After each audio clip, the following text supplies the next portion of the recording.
Método de estudo da Palavra de Deus. A Bíblia no meu dia a dia.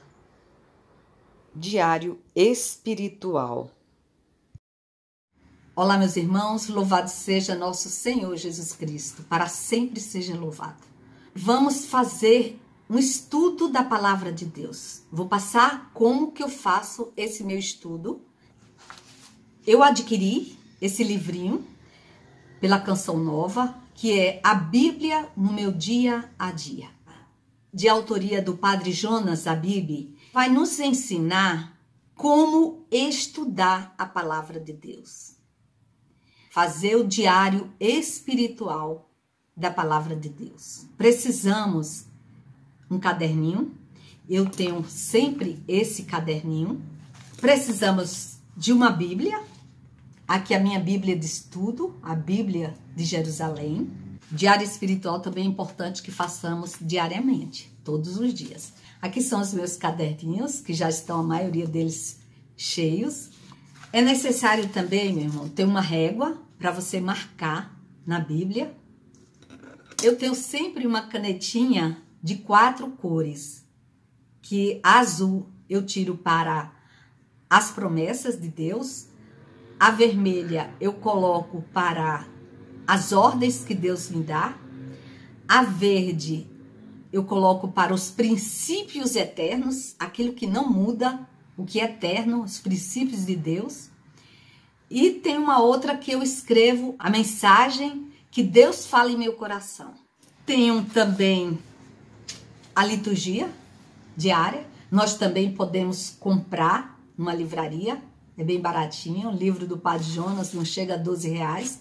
Esse aqui é R$1, onde a gente tem a liturgia do ano todo. Esse ano, nós estamos meditando o ano B, o ano de São Marcos, 2021. Vamos começar a fazer o nosso diário espiritual. Invoquemos o Espírito Santo, peçamos ao Espírito Santo que nos conduza nesse estudo da Palavra de Deus, que Ele venha produzir frutos em nossa caminhada. Em nome de Jesus, amém. Quero ler para vocês alguns conselhos que o Padre Jonas Abib deixa para nós. Ele diz assim: leia a Bíblia todos os dias. E todos os dias significa, meu irmão, todo dia. Não abra exceção. Leia quando tiver vontade e quando não tiver vontade também. A Bíblia é esse alimento espiritual. A palavra de Deus, assim como o remédio, o alimento, o nosso corpo precisa dele para sobreviver. Nós precisamos também desse alimento espiritual que é a palavra de Deus para sobreviver espiritualmente. E nos tempos em que estamos vivendo, então, meu irmão, aí é que nós devemos intensificar as nossas orações, os nossos estudos, a nossa leitura divina da palavra. Colocamos a palavra de Deus como hábito na nossa vida, esse hábito espiritual, nós vamos sentir falta o dia que nós não fazemos por um motivo ou por outro. Por isso que ele é necessário fazer todos os dias. Se você não consegue ler durante o dia, mesmo que você não se aperceba, o seu espírito está pedindo um banho da palavra de Deus. Não deixe de dar ao seu espírito o que você dá ao seu corpo. Que eu e você sejamos um daqueles que não consegue dormir sem ter lido a palavra de Deus. O número 2, coloque uma hora marcada, vê qual é o melhor horário para você, você que trabalha, você que sai cedo de casa, faz à noite, faz o horário que pode, leva na tua bolsa, faz no horário de descanso do teu serviço, horário de almoço. 3, marque a duração do tempo. 4, escolha um bom lugar. Faça num lugar que ninguém te atrapalhe, desligue o celular. Se for pelo celular que você vai fazer a leitura, coloque em modo avião para ninguém te incomodar. Ter um cantinho é importante. E por último, meu irmão, faça tudo em espírito de oração. A presença de Deus está ali.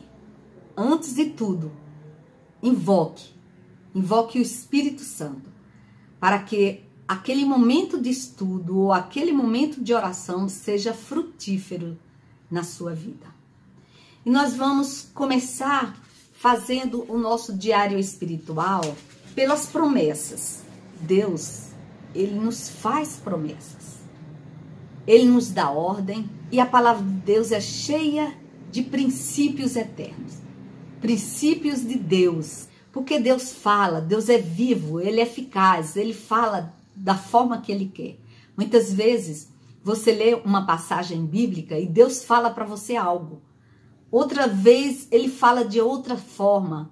Ele fala de algo diferente. Você diz, o Senhor não tinha me falado isso antes, mas Ele está te falando agora. Então você pode fazer várias vezes.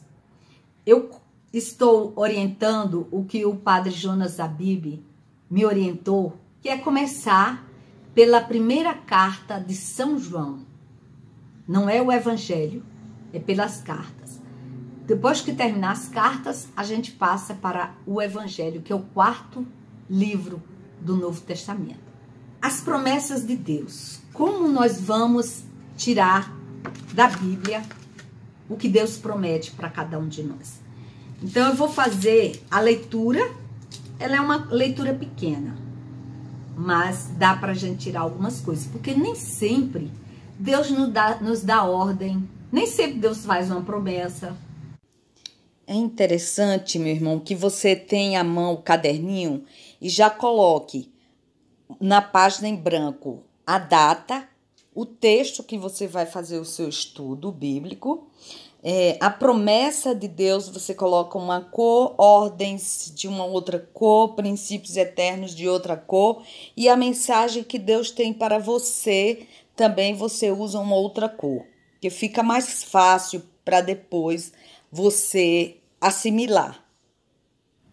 E a leitura diz assim: esta é a mensagem que ouvimos dele e vos anunciamos. Deus é luz e nele não há treva alguma. Se dissermos que estamos em comunhão com ele e andamos nas trevas, mentimos e não praticamos a verdade. Mas se caminhamos na luz como ele está na luz, estamos em comunhão uns com os outros. E o sangue de Jesus, seu Filho, nos purifica de todo o pecado. Se dissermos não temos pecado, enganamo-nos e a verdade não está em nós. Se confessarmos nossos pecados, Deus, que é fiel e justo, perdoará nossos pecados e nos purificará de toda a injustiça. Se dissermos não pecamos, fazemos dele um mentiroso e sua palavra não está em nós. Nós temos aqui, meu irmão, uma promessa. Olha o que diz o versículo 8.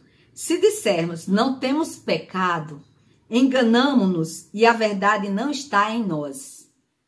Se confessarmos nossos pecados, ele, que é fiel e justo, perdoará os nossos pecados e nos purificará de toda injustiça.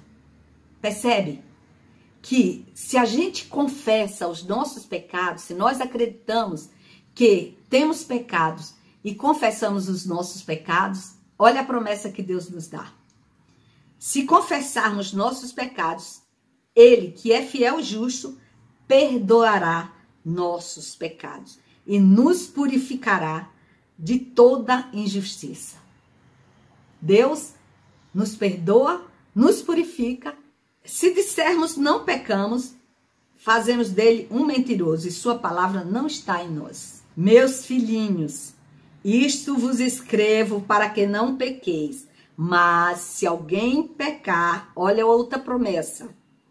Temos como advogado junto do Pai Jesus Cristo, o justo. Percebeu, meu irmão? A promessa que Deus nos dá? Jesus Cristo. Se nós confessarmos os nossos pecados, temos como advogado junto do Pai o sumo sacerdote. Jesus Cristo, o nosso advogado. versículo 2 do capítulo 2. Ele é a vítima de expiação pelos nossos pecados. E não somente pelos nossos, mas também pelos pecados de todo mundo. Mais uma promessa aqui. A expiação dos nossos pecados e os pecados do mundo todo. Então, quando nós nos colocamos diante do Senhor, Jesus Cristo, Ele que é a vítima da expiação, Ele que não teve pecado, mas Ele nos leva diante do Pai, que nos perdoa. E sabemos que o conhecemos por isso, se guardamos os seus mandamentos. Aquele que diz, eu conheço, mas não guarda os seus mandamentos, é mentiroso, e a verdade não está nele. Mas o que guarda a sua palavra, nesse verdadeiramente o amor de Deus está realizado. Nisso reconhecemos que estamos nele. Aquele que diz que permanece nele, deve também andar com ele. Olha a ordem. Aquele que diz que permanece com Deus, deve andar com ele. Deus está dizendo para nós, ande comigo. Ande nos meus caminhos. Amados, não vos escrevo um mandamento novo, mas um mandamento antigo, que recebeste desde o início. Este mandamento antigo é a palavra que ouvistes. É a palavra de Deus. E, no entanto, é um mandamento novo, que vos escrevo, o que é verdadeiro nele e em vós, pois que as trevas passam e já brilha a luz verdadeira. Olha um princípio eterno aqui. Aquele que diz que está na luz, mas odeia o seu irmão, está nas trevas até agora. Esse é um princípio eterno. Deus está dizendo que se você diz que me ama, mas odeia o seu irmão, você está andando nas trevas. Não está na luz. Isso não muda nunca. Outro princípio eterno. Esta é a mensagem que ouvimos dele e vos anunciamos. Deus é luz. E nele não há treva alguma. Deus é luz. Não vai mudar nunca. Mesmo que eu não creia, ele continua sendo luz. Pode não ser para mim, que não creio. Mas ele continua sendo luz para os que creem. Isso é um princípio eterno. Mas se caminhamos na luz e como ele está à luz, estamos em comunhão uns com os outros. Então, se eu digo que estou em comunhão com Deus, eu preciso estar em comunhão com o meu irmão, com o meu próximo. Então, meu irmão, esse é um princípio eterno.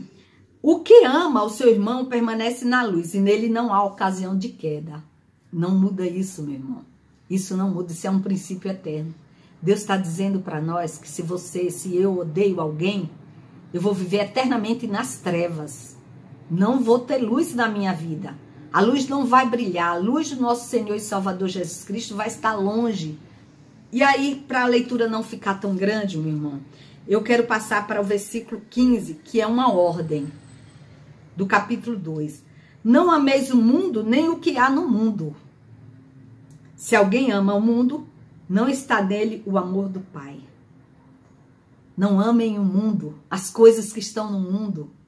Deixa, nós estamos vivendo aqui nesse mundo, mas tudo passa. E isso que você está vivendo vai passar. Se você vive achando que a sua vida será somente esta aqui, meu irmão, você está enganado. Você está em trevas. Se você vive só pelo mundo, para o mundo, e não busca a Deus, não busca ter um encontro pessoal com a pessoa de Jesus Cristo, você está em trevas. E não está em você o amor do Pai. Temos aqui outra ordem. O capítulo 2 da primeira carta de São João, versículo 28. Agora, pois, filhinhos, permanecei nele, para que, quando ele se manifestar, tenhamos plena confiança e não sejamos confundidos por estarmos longe dele na sua vinda. Quando Jesus voltar, na sua segunda vinda, nós vamos estar com ele. Permanecei nele. Essa é a ordem. Fiquem nele. Caminhe com ele. Viva com ele. Porque quando ele se manifestar na sua segunda vinda, quando ele vier em glória, eu não serei confundido. Eu serei levado. Eu serei arrebatado. No segundo momento, qual é a mensagem que Deus está te dando? A mensagem, meu irmão, ela é pessoal. Deus fala ao seu coração. Deus está a todo momento falando contigo. Tire algo, escreva no seu caderninho. Coloque aquilo que Deus falou para você, a mensagem que Deus tem para você. A mensagem dessa leitura, para mim, é uma, para você é outra, porque Deus fala para a nossa vida, a nossa personalidade, o nosso caminho, a nossa estrutura. Deus fala conosco. Então, a mensagem que Deus te falar, escreve aí. Eu não vou colocar a minha, porque senão eu vou estar te conduzindo. E no último momento é como você colocar em prática esse ensinamento.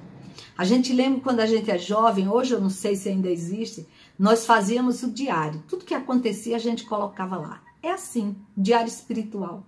Tudo que nós lemos na palavra de Deus, que é uma mensagem, que é uma ordem, é uma promessa, é um princípio eterno, a gente anota para nunca esquecermos. E sempre abrir o caderninho e ler novamente a mesma leitura para ver de qual forma Deus está falando novamente conosco. E para terminar, repita todos os dias. Tenha o hábito. Tenha o hábito de fazer o estudo bíblico. Se acha que 2 capítulos é muito, leia um só. Veja se Deus está falando alguma coisa para você ali, se Ele está te dando uma promessa, uma ordem. Olha, faça assim, que você terá isso aqui. É a promessa. E o princípio eterno não muda. É aquilo que é o reino de Deus. Amém? E tire daí uma mensagem diária para a sua vida espiritual, para o seu crescimento espiritual. E se você gostou desse vídeo, se inscreve aí no canal, dê o seu joinha, seu like, ative o sininho e compartilhe com os seus amigos para que a palavra de Deus chegue como Jesus ensinou. Ide pelo mundo e chegue a todas as criaturas, aqueles que nos amamos, aqueles que nem tanto, mas que nós precisamos de amar. Louvado seja nosso Senhor Jesus Cristo, para sempre seja louvado.